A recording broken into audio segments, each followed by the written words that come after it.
Hola amigos, te saluda Carlos Bustamante del podcast que te enseña cómo es que la contaminación también deteriora tu salud y de que hay algo que puedes hacer para protegerte. Hace unos días, como parte de la Feria del Libro Entre Culturas en Tijuana, fui invitado a participar como moderador de la mesa de debate Derecho a un medio ambiente sano. Participaron la doctora Alicia Villavals, endocrinóloga, que nos estuvo comentando los daños que causan los contaminantes en nosotros, y el ingeniero Carmelo Zavala, director del Centro de Innovación y Gestión Ambiental. Te comparto el audio de este debate, estoy seguro de que te va a encantar. Como al final no me despediré como es habitual en este podcast, aprovecho para invitarte a que compartas el audio, que te suscribas desde la plataforma que me estés escuchando y que me sigas en redes sociales, donde me puedes encontrar como Contaminación y Salud, además del blog contaminacionysalud.com. Así que ¡empezamos!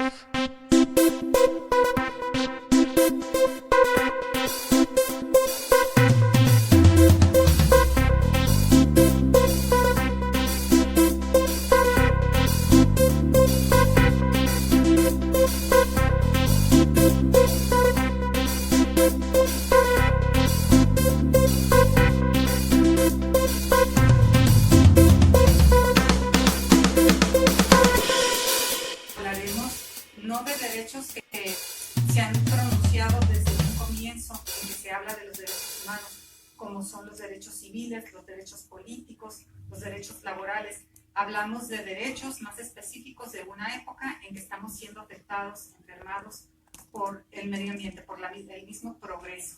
Y desde esta perspectiva, pues hemos convocado a 3 especialistas, uno de ellos como moderador, Carlos Bustamante, a Carmelo Zavala, que ya ustedes lo ven aquí, el ingeniero, el presidente de SIGA, este organismo de consulta sobre medio ambiente, y también a la doctora Alicia Villa, que en un momento más se integra. Vamos a empezar la mesa, pues, gracias por, les va a gustar, creo, informarse de temas que quizá no hayan escuchado.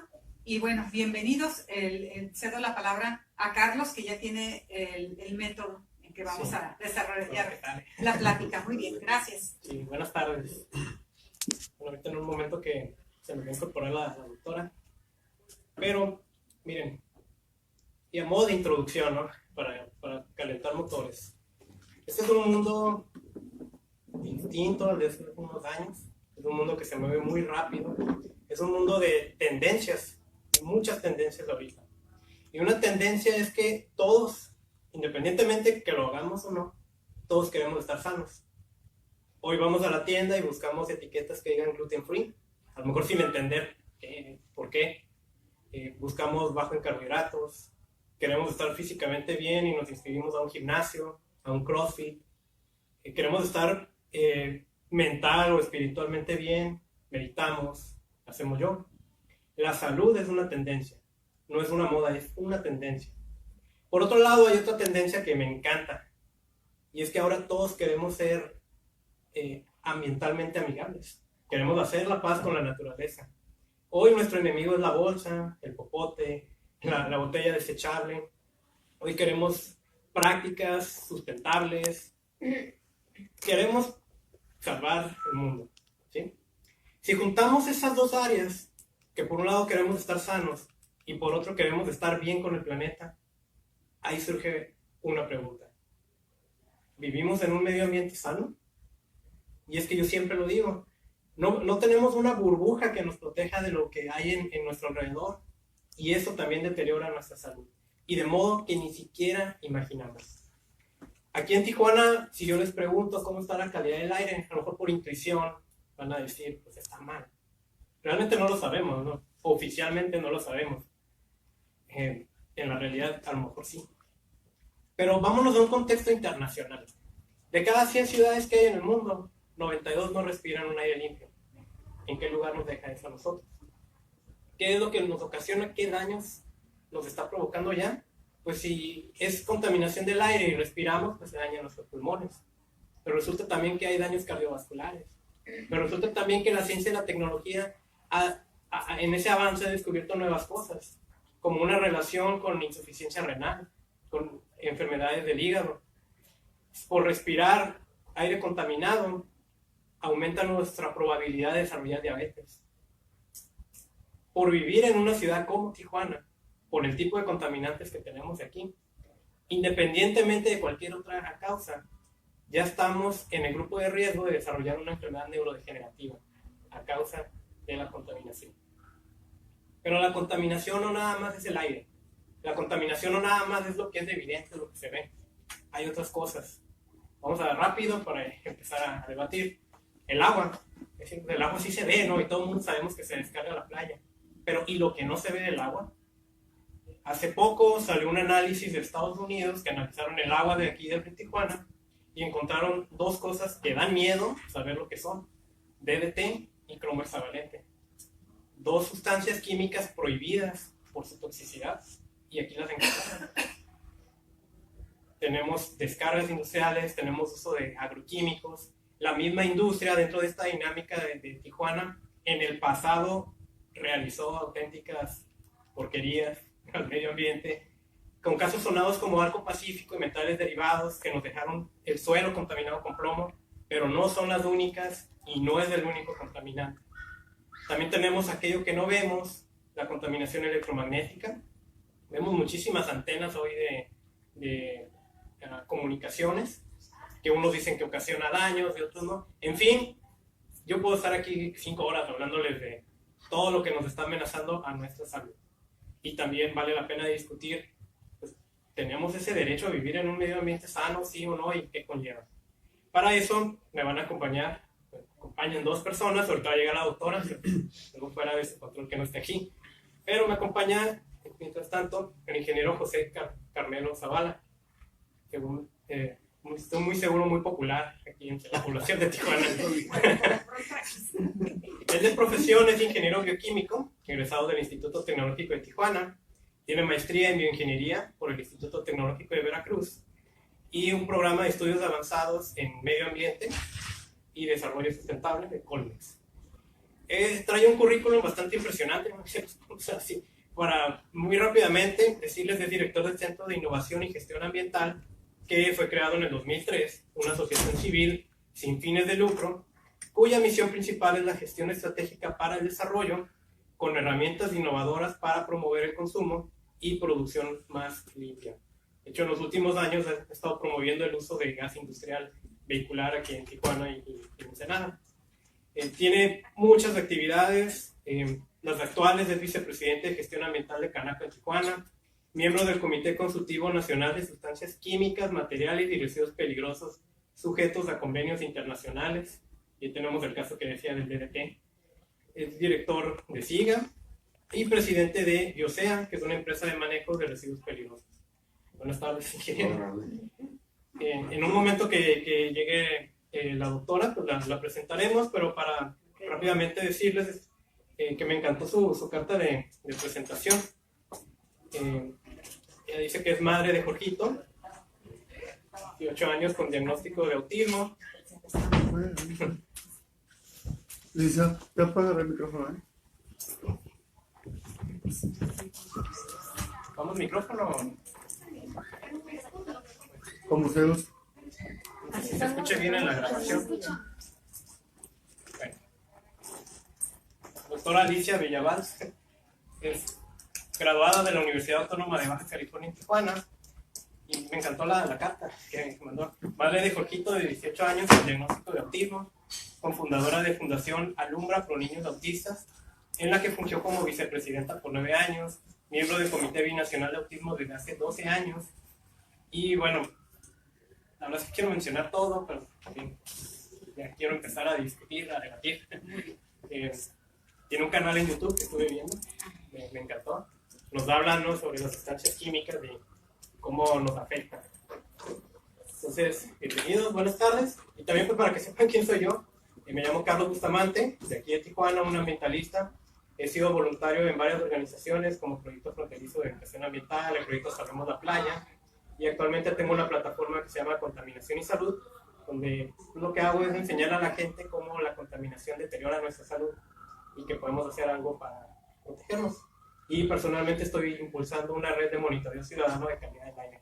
Ahorita tenemos 2 estaciones. Es un proyecto que viene de Mexicali que se llama Respira. Pues, buenas tardes. La dinámica aquí sería pues hacerles una pregunta y ya ustedes pueden desarrollar todo el tema como gusten. Y yo quisiera empezar con la doctora.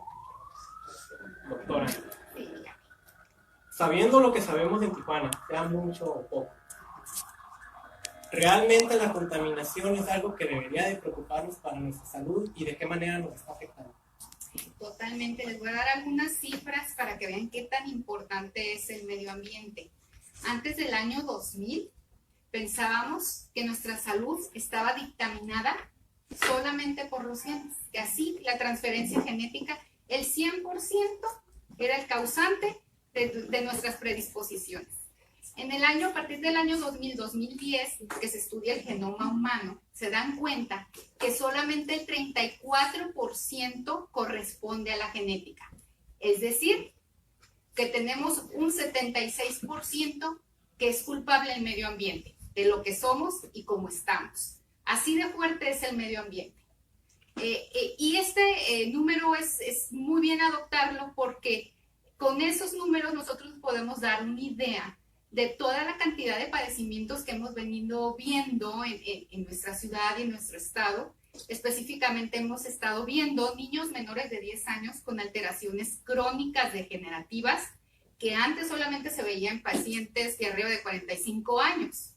¿Cómo qué? Como asma, como alteraciones autoinmunes. Vemos muchas alteraciones del desarrollo que tienen muchísimo que ver con este tipo de ambiente tóxico en la cual ahorita nos estamos desenvolviendo. Una pregunta, ingeniero. Una pregunta más básica, porque esto es alarmante. Y ahorita es también de una manera un poco somera. Todavía si le escarbamos vamos a encontrar mucho más.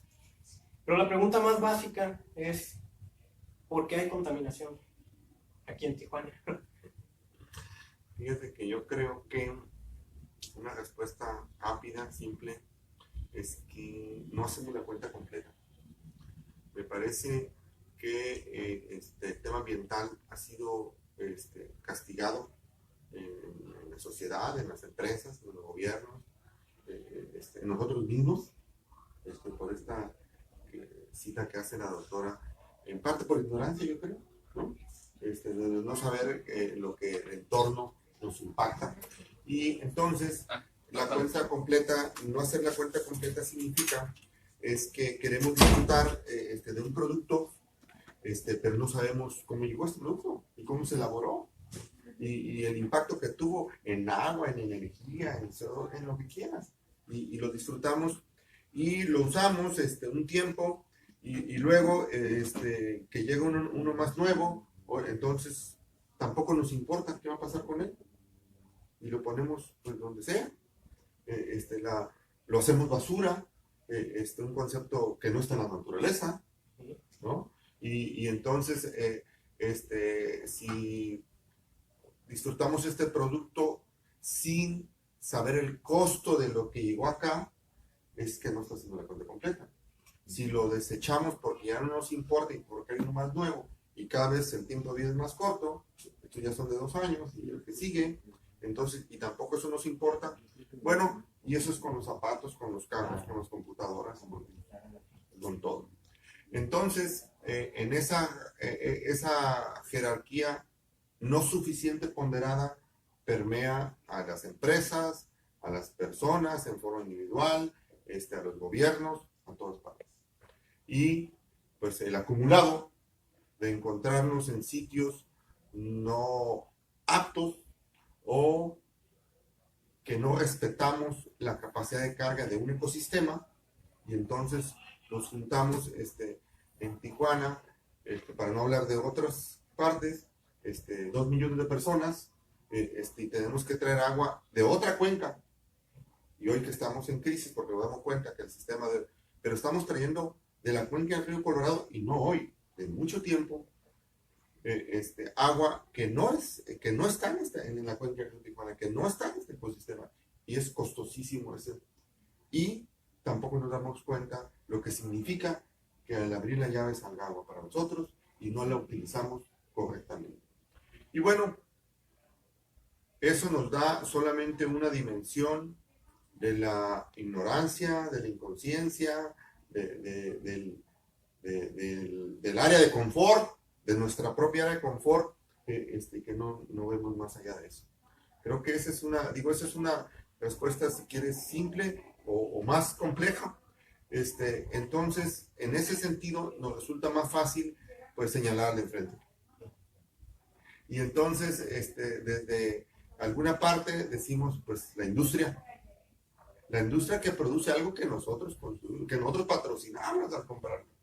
Y entonces, espérate, ese proceso productivo contamina el agua, el aire, etcétera, ¿no? Que en nuestra propia casa, seguro pensamos que estos residuos, basura, estos materiales que los depreciamos, que no nos importa, queremos que desde la banqueta desaparezcan y eso es nuestra responsabilidad, ¿no? Y eso podría ser muy fácil, pues si somos 1 o 2 gentes, pero cuando somos 2 millones, como en Tijuana, pues entonces ya no es tan fácil hacerlo. Yo creo que es un concepto que hay que cambiarle el chip, y que desde luego con diferentes responsabilidades, quien está en una empresa, quien está en el sector salud, quien está en el gobierno, pues cada quien tendrá roles que me gusta mucho encontrarme en esta mesa contigo, con la doctora, porque una de las cosas que no hacemos bien es trabajar entre diferentes disciplinas y diferentes personas. Desde el formato educativo, lo desagregamos las cosas para intentar entenderlas mejor. Y entonces estudiamos, por decirlo de la manera más simple, química, biología, matemáticas, ¿no?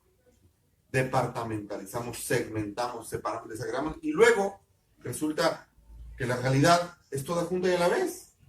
Y nos cuesta mucho trabajo volvernos a entender. Para acusarme de algo, yo diría que hace muchos, muchos años, yo pensaba que buena parte de la solución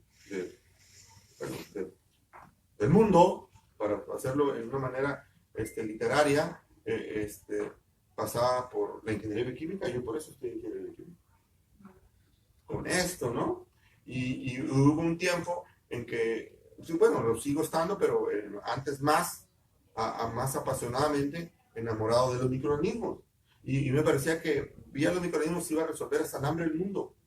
En algunos años pensamos que íbamos a generar proteína unicelular y que entonces de esta manera pues íbamos a poder y yo soñé con eso en la juventud. Con el tiempo me di cuenta pues que no, o sea, no solo los ingenieros bioquímicos tenemos que salvar el mundo, también los arquitectos, también los médicos, también, ¿no? Los filósofos, los economistas, es más, hasta los abogados, ¿no? Digo, perdón si es abogado, no, perdón. Entonces, bueno, pues yo creo que ese ejercicio de visión completa, de cuenta completa, no la hacemos fácilmente y esa es una tarea pendiente. Muy interesante los comentarios. Doctora, ahorita que acabemos la mesa, pues vamos a salir y nos vamos a exponer pues, precisamente a todo el entorno, a todo lo que haya sido como haya sido, ¿no? Nos vamos a exponer a todo lo que está ahí, que se generó por lo que sea. Como tijuanenses, como baja californianos, ¿qué es lo que más nos debería de preocupar de ese entorno a nuestra salud? Yo creo que más bien hay que, lo primero que nos debemos de preocupar es cómo estamos internamente. Nosotros estamos preparados para hacerle frente a cualquier tipo de medio ambiente. Desgraciadamente, la mayoría de nosotros no somos una población saludable. Si nosotros nos hiciéramos exámenes de cómo estamos manejando todo nuestro interior, nos daríamos cuenta que estamos muy mal, aunque aparentamos estar saludables. Y ese es el problema. Cuando nosotros no estamos saludables, las toxinas empiezan a bioacumularse. Es de poco a poquito, hasta que el organismo ya no puede más. y empezamos a ver este tipo de alteraciones degenerativas que están ahorita en boga, ¿no? Alzheimer, autismo, hiperactividad con déficit de atención, trastorno obsesivo compulsivo, por decir algunas, ¿sí? Que vienen de esta interacción entre medio ambiente y cómo estamos en nuestro medio interno. Es importante recalcar que una parte vital de nosotros, si nosotros quisiéramos empezar, por saber por dónde empezar, es ver cómo estamos con nuestros propios microorganismos. Nosotros tenemos una cantidad impresionante, nosotros somos el universo para muchos microorganismos que existen en el intestino, ¿sí? Somos menos células que la cantidad de microbios que tenemos dentro del intestino. Y gracias a esos microbios nosotros podemos estar vivos. Desgraciadamente, con el tipo de alimentación, con la mala información que existe, hay más microorganismos malos que buenos. Y ahí empieza el desorden dentro de nuestro cuerpo. ¿Sabían ustedes que muchos de nuestros microorganismos impiden el paso de metales pesados adentro de nuestro cuerpo? Muchos de nuestros microorganismos generan neurotransmisores, sustancias que nos hacen sentir bien, como es la serotonina, y estar contentos e impedir que nosotros tengamos esas crisis de ansiedad o esas depresiones que vemos tan comúnmente en muchos de nosotros. Y yo creo que esa es la manera principal ahorita de abordar, porque realmente la problemática es muy grande, tenemos que dividirla, tenemos que hacer que ciertos sectores trabajen en sus áreas correspondientes, porque es mucho por abordar. Pero la educación y saber que tenemos que empezar por nuestro propio cuerpo, eso es vital, porque podemos hacer cambios generalizados y tener en nuestro cuerpo un mal funcionamiento de desintoxicación, un mal funcionamiento en general que nos va a impedir deshacernos de lo que ya tenemos de por años. Eso es lo que yo pienso, empezar por uno mismo.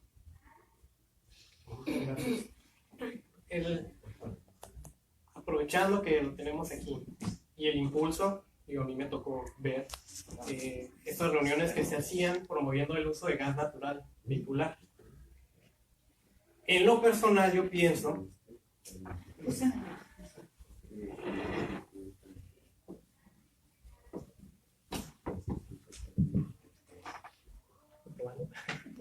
bueno, en lo personal yo pienso que el automóvil, sí, sabiendo que es integral toda la cuestión ambiental, pero el automóvil lo podríamos considerar como el enemigo de las ciudades, ¿sí? Es una herramienta y lo necesitamos, pero es el enemigo de las ciudades. De hecho, la calidad del aire se mide con algo que se llaman contaminantes criterio, y los contaminantes criterios son aquellos que genera el automóvil. ¿Cuál es el papel del automóvil en los índices de contaminación de la ciudad? ¿Y qué tenemos que hacer para reducirlo, o si estamos bien, o qué alternativas buscar? Fíjate que yo creo que seguro la doctora puede corregirme y opinar mejor, pero me parece que en alguna medida, ¿está oyéndose? ¿Sí? ¿Está grabando? Sí. Es la dosis, ¿no? O sea, la capacidad de carga para los ecosistemas. O sea, ¿cuántos carros caben en las calles de Tijuana? Y después de que empieza, hay 500,000 de carros, 600,000 carros, tal vez con placas, una tercera parte más no está emplacado, o tiene placas de California o el chocolate o lo que sea, pues. Tenemos posiblemente 800,000 carros en Tijuana. Y entonces empieza a haber mucho tráfico y nos quejamos del tráfico, y entonces lo que hacemos es más calles. Más grandes las calles, sacrificar el acotamiento en los freeways, ¿no? De seguridad, y entonces lo digo en caricatura y desde mi ignorancia, pero es como la obesidad, combatir la obesidad con tallas más grandes, ¿no? Comprando unos pantalones más grandes, ¿no? Y ahí vamos. ¿Qué tanto podemos seguir eso hasta que se colapse, ¿no? Veamos al norte de la frontera, los ejemplos para sí y para no. Con todos esos recursos que tienen en el norte, sus freeways no alcanzan, ¿eh? Vamos, no es el camino. Ese entendido desarrollo no es el camino. En aire, El parque vehicular, el 80% de los contaminantes que están en el aire es del parque vehicular. Y porque no hay un transporte público, porque el CIP fracasó o lo van a intentar revivir y el transporte público es muy malo y entonces todos queremos tener un carro, o porque sobreestimamos el concepto de propiedad. Entonces, tener un carro es así como, ya me compré un carro, ¿no? Y ahí vamos creciendo en ese, algunos con un hiperconsumo insultante y otros con unas asimetrías terribles, ¿no? Y cuando vamos a dejar el carro para usar el transporte público, pues hasta que esté muy a gusto y no salga de mi área de confort el transporte público, esté adecuado, de calidad, etcétera, etcétera, y con frecuencia, organizado, todas esas cosas. Pero el transporte público dice, es que pues está solo, ¿no? O sea, no hay mercado, entonces, ¿quién es primero? Y ahí nos vamos pateando el bote para enfrente, ¿no? Nada más ganando tiempo o perdiendo, ¿no? Entonces, creo que hay áreas de oportunidad. Esto del gas natural que dices ahora, sí es un transporte, sí es un combustible más limpio, es inminente, es ya, o sea, hay una estación de gas natural en construcción en el Florido, hay una flotilla de camiones de Hyundai a gas natural aquí, que se le está surtiendo con dificultad, pero desde Hermosillo, etcétera, pero pronto se habrá gas natural vehicular para el transporte público en Baja California, y eso mejorará la condición de calidad de la ciudad de Baja California. Y la cuenta completa que hice hace rato. ¿Saben por qué está barato el gas natural? Porque se extrae de fractura hidráulica, del fracking en Estados Unidos. Una metodología cuestionada, por decirlo menos, ambientalmente.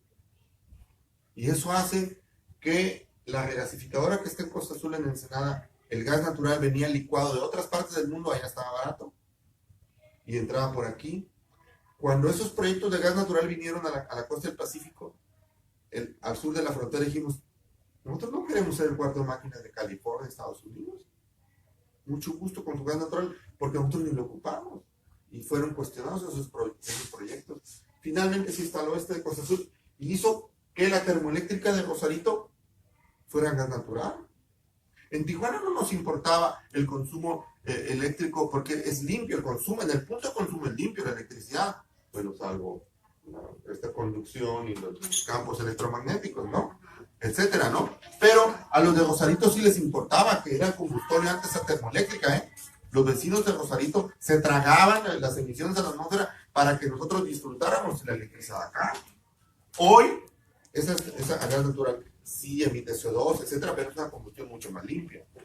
¿Ves? Sí aspiramos a movilidad eléctrica, carros eléctricos, porque ya hay camiones eléctricos, eso sí es una aspiración en la ciudad. ¿Y qué tanto se produce? ¿De dónde se produce la energía eléctrica? ¿Se produce de manera limpia? ¿O solo lo vamos a disfrutar aquí a gusto? ¿Saben que con todo, desde luego que apoyamos la renovable, la eólica, etcétera, pero el consumo de cobre para esas instalaciones de energía limpia, el consumo de cobre, de mayor cobre para los carros eléctricos, puede ser 5 veces más que los carros de combustión. O en las instalaciones eléctricas, porque están dispersas, eólicos o solares, utilizan 12 veces más cobre. Y la minería del cobre, ¿cómo se extrae? Va a haber un pico y una demanda de cobre en el mundo. ¿Saben quién lo produce? Grupo México. El derrame en Sonora, ¿no? Y tenemos aquí en Baja California, en el Arco, antes de terminar la Baja California de Baja California Sur, el mayor yacimiento de cobre semejante a Cananea. Un día vamos a tener una ciudad ahí, un pueblo de mineros en medio de la península, que van a demandar agua, etcétera, porque ocupamos el cobre. Vamos, la cuenta completa. Costo-beneficio, ¿cuánto alcanzamos a ver? Y cuáles son nuestras áreas de decisión o de competencia con la información disponible. También es cierto, digo, hace 70 años, los bifenilos policlorados, los PCBs, eran un aceite dieléctrico, ¡wow! En la industria eléctrica, ¡wow! 40 años después nos dimos cuenta de que es cancerígeno y hay que retirarlo. Y digo, a lo mejor los que lo inventaron y lo usaron ya lo sabían y los otros, el resto del público, no lo sabíamos, ¿no? O, digo, para ponerle, sin molestar a la doctora, pero yo trabajé en la primer norma y puse una planta de tratamiento de residuos peligrosos biológicos infecciosos en los 90, cuando era la primera norma. Y entonces ir al sector salud, soy ingeniero químico, humilde además, pero ir al sector salud a tocar la puerta, a decirle, el sector salud oficial, que es el que genera el 70% de los residuos biológicos infecciosos del país, Seguro Social, ISSSTE, etc. Irles a tocar la puerta y decirle, hey, tus residuos, esa jeringa tiene que estar acá en este color, los patológicos tienen de esta manera, el material de curación va allá, envasados en amarillo, en rojo, en estos botes. Un rechazo. ¿Cómo que aquí mi consultor me va a decir qué hacer? Y luego, institucionalmente, administrativamente, no esté en mi cuenta, no esté en mi presupuesto. No estaba la cuenta completa. Las externalidades, dicen los economistas. No estaba la cuenta del sector salud. ¡Qué paradoja! ¡Qué paradoja! Que el sector salud no consideraba sus residuos y los mezclaba en la basura común, etcétera, etcétera, ¿no? Es una paradoja. O es generarse sus propios clientes. Qué cosa, ¿no? No lo hemos compuesto. Al revés, con los años, esta norma y contra los tratados internacionales se relajó. En la primera norma decía que un material de curación manchado de sangre era biológico infeccioso y entonces debe separarse, manejarse, tratarse, etc. En la norma como está hoy, dice, solo si gotea sangre es biológico infeccioso. Significa que entonces exprimirlo es un tratamiento que le quita lo biológico infeccioso. Es absurdo, ¿no? En el sector salud, desde luego que no aceptan esto. Aunque esté normado, dicen, no, por favor, ¿no? Y seguro todos sabemos, o sabemos también, que en los hospitales se dan estos, por el abuso de antibióticos en los alimentos, en los medicamentos propios o la automedicación, estas super cepas que ya aguantan lo que sea, super microorganismos, y que entonces pueden ser también sacados de sus nichos de salud, y entonces vía material de curación, vía lo que sea, y van a salir a la naturaleza y no sabemos qué sucede. Eso no se ve tanto. No huele, ¿no? Porque hay unas advertencias, monitores, alerta temprana, monitores biológicos. Huele feo, pues no me gusta. Se ve feo cuando te resistes, ¿no? Como advertencia, como instinto de conservación. Hay cosas que me encuentran raras. Creo que regreso a mi necia versión de la cuenta completa, que no hacemos. Y creo que esta es una buena manera de encontrarnos otros con un público diferente entre todos, y entonces cada quien poner su parte y luego irnos de aquí pues, con tareas individuales, personales, ¿no? Cada quien en su canchita, ¿no? Y intentar modificar algo para bien, ¿no? Tocó muchos temas muy interesantes y que teniendo aquí una doctora, ahorita que mencionaba bifenilos policlorados, mencionaba los residuos biológicos infecciosos, que no sé ni qué preguntar, pero me voy con un tema a lo mejor un poquito más de moda, pero que es esa parte que precisamente no vemos, aunque ya todos los mencionamos. Voy a brincar un poco a los plásticos, el tema de los microplásticos, porque ya nos están alertando que nuestros alimentos tienen microplásticos, que si, esto no es contra nadie, pero que si tomamos agua de esta manera, estamos consumiendo microplásticos en cantidades monumentales. Pero además, un estudio muy reciente en California nos viene a decir, ok, ahí hay microplásticos, ¿sí? Pero la principal fuente de emisión de microplásticos a la que te expones en una ciudad no es el agua, no es el alimento del mar, son los neumáticos de los automóviles. Porque Eso los cambiamos porque se desgastan y a algún lugar tienen que ir a dar. Parece que están dando a nuestra nariz.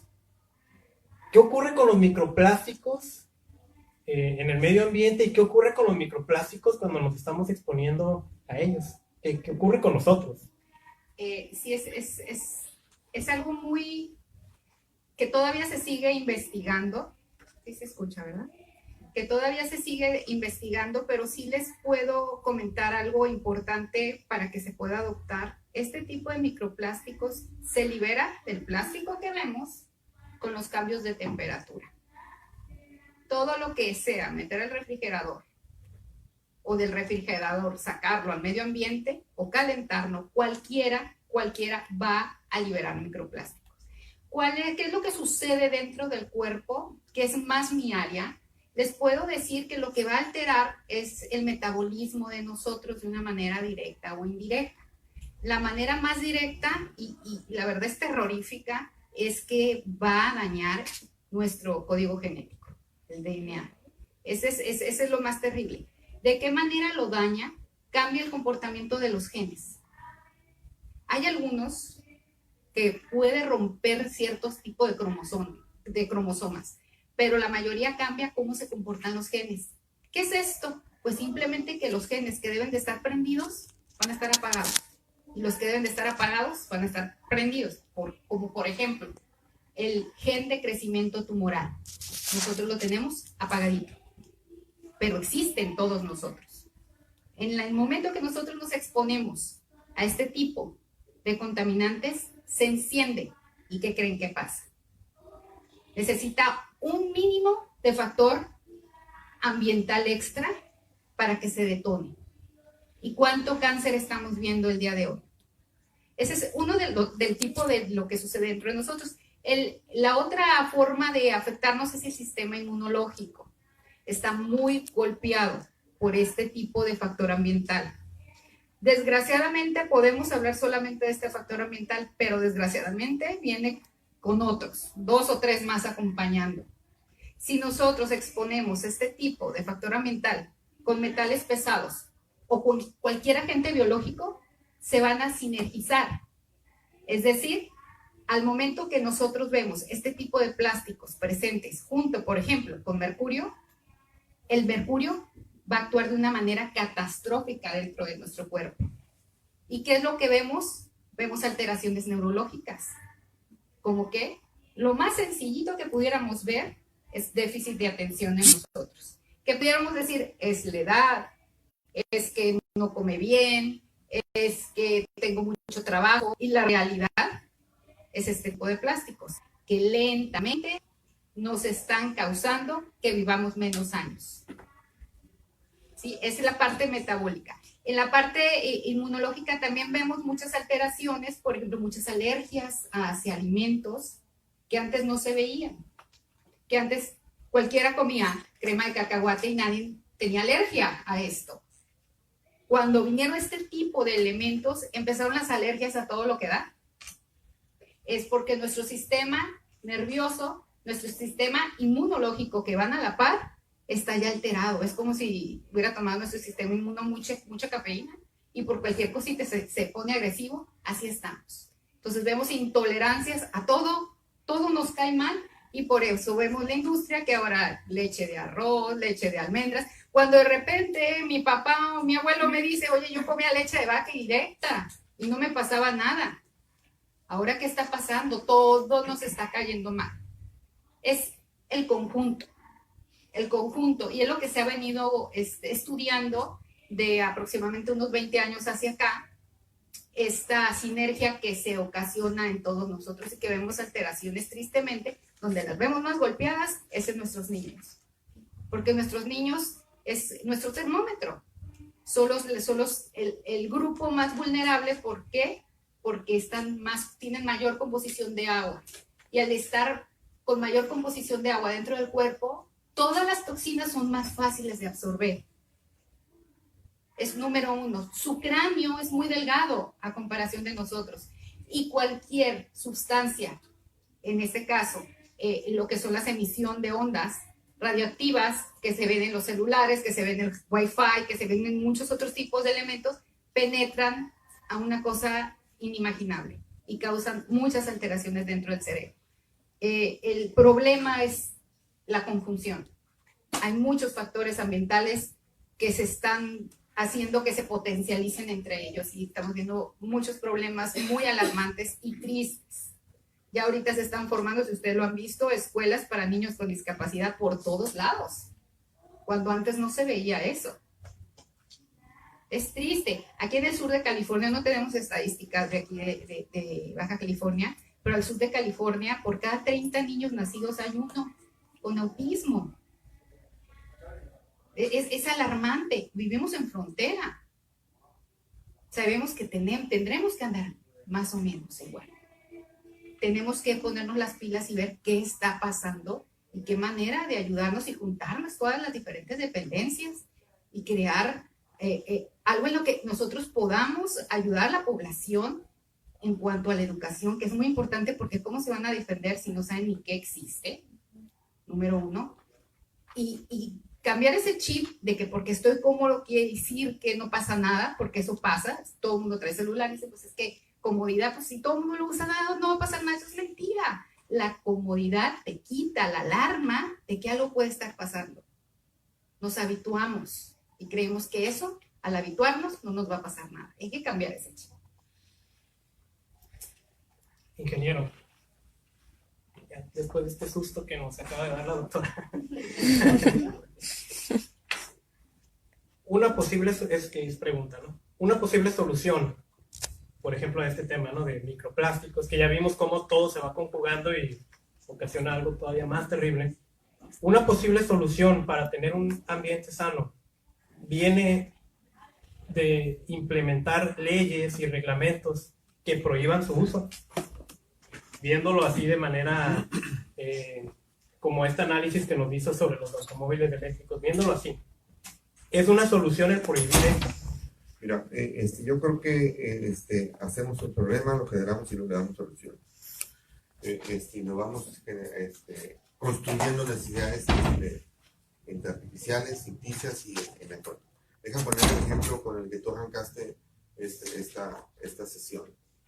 Le entramos a las calorías chatarra, alimentos chatarra, sodas, etcétera, etcétera, y luego, o sea, consumimos cosa chatarra, no consumimos algo, ¿cómo digo? Lo estamos introduciendo a nuestro cuerpo de manera inconsciente o de manera por la propaganda, por no sé qué cosa. Y luego, tenemos la solución, vamos al gimnasio. ¿Y sabes qué? Vamos al gimnasio.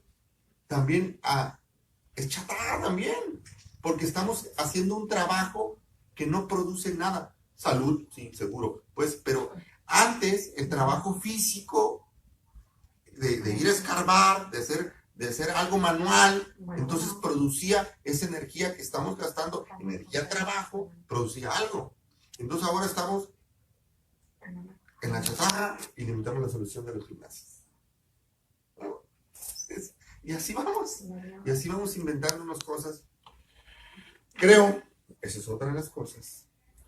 Los plásticos es un problema su manejo.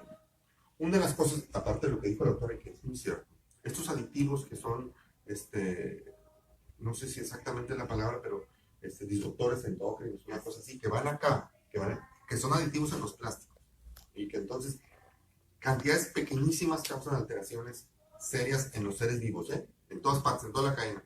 Y la naturaleza tan sabia, pues ya no lo está regresando, ¿no? Ya los peces tienen microplásticos, etc. No todos vienen del plástico hecho botella o hecho bolsa. Vienen de los abrasivos estéticos, viene de las fibras de la ropa, a lavarla, viene de muchas partes, vienen estos microplásticos que están inundando los cuerpos de agua.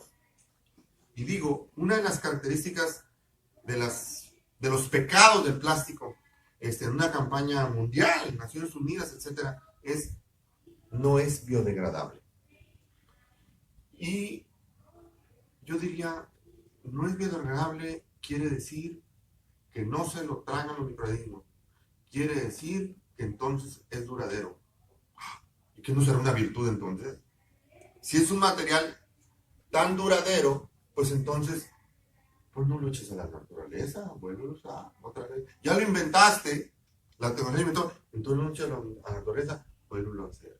Porque si el pecado fuera no biodegradable, entonces digo, la materia orgánica, los restos de alimentos, etcétera, etcétera, es materia orgánica, es biodegradable. Pero puesto en los cuerpos receptores, en los lagos, en los ríos, para degradarse, los microorganismos consumen el oxígeno disuelto del agua y entonces matan la vida acuática también. Vamos, lo no biodegradable y lo biodegradable es un problema de manejo. De manejo. No es la característica del material, es del manejo que hacemos irresponsable. Después, como regreso a la cuenta completa, después del consumo. Tiene valor el producto cuando lo compramos. El post-consumo es, ahí se ve, ¿no? A la naturaleza. Hoy intentamos trabajar acá en el mundo, bueno, es un decir, recuperamos parte de los conceptos viejos de algo que se llama economía circular. Y entonces intentamos simular, como lo hemos hecho con muchas cosas, simular a la naturaleza, imitar a la naturaleza. No hay basura, no hay residuos. Esta botella, después de que deje ser botella, el plástico, a lo mejor por cosas sanitarias, es muy difícil que vuelva a ser grado alimenticio. Sí lo están haciendo en alguna planta de México de cosas, lo hace hoy. Vuelve a ser grado alimenticio para poder tener agua o un alimento en medio, adentro. El envase Este envase podemos usarlo muchas veces como envase, como botella, sí, se llama reuso. Ya no, porque digo, esta misma botella no se las comparto yo, pero lo voy a usar y la puedo rellenar y la puedo usar 10 veces como botella hasta que ya esté maltratada y entonces el material ya no va a ser botella, puede ser alfombra, puede ser tapete, puede ser reciclado, puede ser una banca. Entonces hay que reciclar el material, no aventarlo a la basura. Claro que en la economía, entonces ese microacopio, ese botella a botella es muy costoso. ¿Por qué? Porque no se hizo la cuenta completa, porque no se internalizaron los costos, porque no le dejamos un valor marginal al postconsumo, al envase. Y por eso se dispersa, porque no hay un factor económico que lo haga que se acopie. Se llama depósito reembolso. Exitoso en aluminio. El 95% del aluminio del mundo se recicla. El reciclado del aluminio es más importante que la minería primaria del aluminio, que ir a escarbar el cerro para sacar aluminio. ¿Por qué? Porque sin que se den cuenta, cuando compran una lata de aluminio de cerveza, de soda, de lo que quieran, el envase tiene un valor marginal y entonces se vuelve a copiar lata por lata y se le vuelve a dar vuelta. Las llantas usadas que importamos de California para acá tienen un depósito allá y la llanta entra acá huérfana. Entra así, se rompe el sistema de depósito de reembolso y entonces de este lado se nos dispersan las llantas. Usar la llanta, no estoy en contra, porque la llanta no sé cómo se me dirá, pero de un 16, 2.16 de pulgada de huella, cuando esa llanta anda a 80 millas por hora en un freeway de California, es un riesgo. Pero esa llanta a 10 millas por hora en terracería en San Quintín puede vivir otros 8 meses. Ciclo de vida extendido se llama. Sigue siendo llanta y puede ser usado como llanta, reuso se llama. Ya no se llanta. Entonces ahora con el material hay que molerlo, no hay que echarlo al arroyo, no hay que dejarlo montar, no hay que se nos incendie y luego del sólido nos lo tragamos en un incendio, ¿no? Y entonces hasta el enfoque de contaminación del agua, de contaminación del aire, de recursos urbanos, hasta esa separación que hacemos otra vez para intentar comprender, después juntarlos, como lo hace neciamente la naturaleza y la realidad, no alcanzamos a enfrentarlo. Como sociedad, como organización, como gobiernos, porque cada quien en su canchita, sin permear para la otra parte, ¿no? Yo vuelvo a decir, soy un bien modesto ingeniero bioquímico, pero aquí estoy aprendiendo de lo que me está diciendo la doctora. Y estoy tomando nota. ¿De qué profesión eres tú? Abogado, ¿no, verdad? No. No, soy ingeniero ambiental. ¡Ay, ingeniero ambiental! No, no había ingenieros ambientales en mi tiempo. No, es una nueva profesión. Bueno, entre comillas, ¿no? Pero bueno, somos casi la misma generación, él y yo. El precoz, ¿no? Vamos, esta relación, digo, creo que no la hacemos completa. Y plástico es un caso, porque yo he discutido con otros, con mis pares o con los programas de Naciones Unidas y entonces estas regulaciones a las que tú me preguntas, las regulaciones sí ayudan, pero no es el único instrumento. Porque una regulación entonces necesita inspección y vigilancia. Y entonces terminamos queriendo que la mitad para acá sea policía de la otra mitad para acá. ¿Quién paga eso? Entonces, imagínate el Cabildo de Tijuana que se vistió de gloria en la administración pasada porque dice las bolsas de plástico de un solo uso o que duran 10 minutos de uso ya se prohíben en Tijuana. ¿Cómo le haces? ¿Cómo le haces para ir a las 15,000 abarrotes de Tijuana a buscar que no den bolsas? Yo le decía a mis amigos canacitos, soy canaco, o fui canaco, le decía a mis amigos canacitos que movieron esa, pues entonces si tienes tal capacidad de gestión, no busques la solución al final del tubo en cada tienda de abarrotes que no den bolsas. Deja de producirlas. Pero en la industria, pues tú no la produzcas. ¿Cómo quieres? La produzcas en 5 plantas, las puedes parar, pero quieres ponerle un tapón al final del tubo. En ingeniería se dice soluciones al final del tubo. Son absurdas porque hay 35,000 salidas. ¿Cómo haces eso? O sea, ¿cómo creas un programa de inspección y vigilancia? Policías para eso. Hey, la bolsa que tiene un uso de 10 minutos, es similar, pero N veces peor, un carro que vive solo 10 años. Y la industria automotriz nos empuja a modernizar el parque vehicular, a protegerlo y que no entren los carros chocolate. ¿Por qué no? Si el reuso es 30, en términos bien gruesos, pero es 30% mejor para el medio ambiente que el reciclado. O que uno nuevo. Un carro eléctrico ya llega con un pasivo de 30%. Con un pasivo. Su operación sí es limpia, pues es eléctrico. En la ciudad, ¿no? Pero y el cobre, y lo otro. Otra vez digo, la cuenta completa. Muchas gracias. Yo quisiera hacerles miles de preguntas y estar aquí hasta la noche. Ojalá haya una segunda parte. Muchas gracias por acompañarnos. Muchas gracias a los asistentes. Creo que aprendimos bastante por temas que hoy aprendimos también que no deben estar separados, pero al mismo tiempo parecen distintos, pero van hacia el mismo lugar. Al final necesitamos vivir en un medio ambiente sano, nos afecta, y necesitamos encontrar una solución integral que empieza por nosotros y tenemos que cuidar ya el planeta porque hay bastantes señales a nivel global y a nivel personal en nuestra salud de que algo no hemos estado haciendo bien desde hace décadas. Muchas gracias.